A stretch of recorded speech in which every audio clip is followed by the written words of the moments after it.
Hey everybody, we're going to talk a little bit about aperture, but also depth of field and how your depth of field changes based on how you're focusing the camera. So I'm going to be switching over here to the view from the camera's perspective within Lightroom, because we're using that to take our pictures in this class. And so we'll switch right over to that.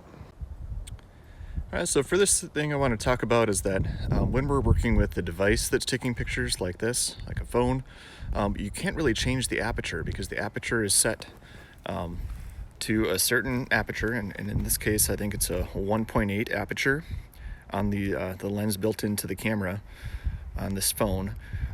There just isn't enough space for them to have the type of lens that can change its aperture number within the camera. Sometimes you'll have a device that might have multiple lenses, and those could be set to different apertures, but that's just one thing to keep in mind. That's why in the camera we're not actually changing aperture. We can only change our shutter speed and our ISO, because those are two things that we can change.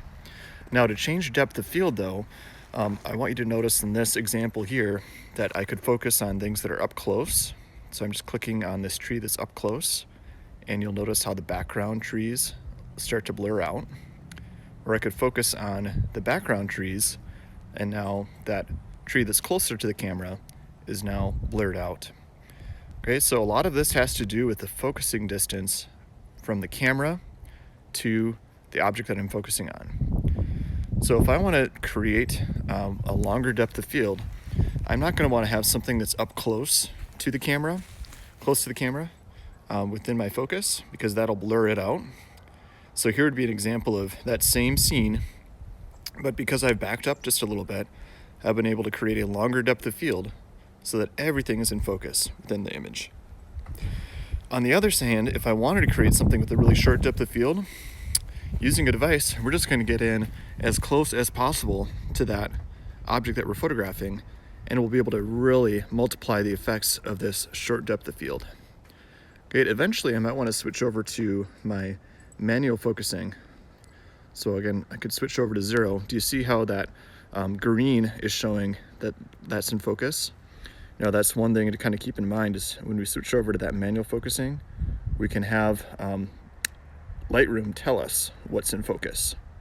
So here's an example of a shot where we've got a nice short depth of field doing manual focusing. Let's get in a little bit closer here. It's a bit cold out here, so my hands are shivering a little bit.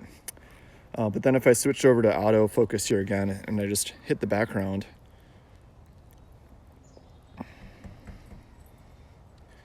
now I focused on the background here, and I can take another shot.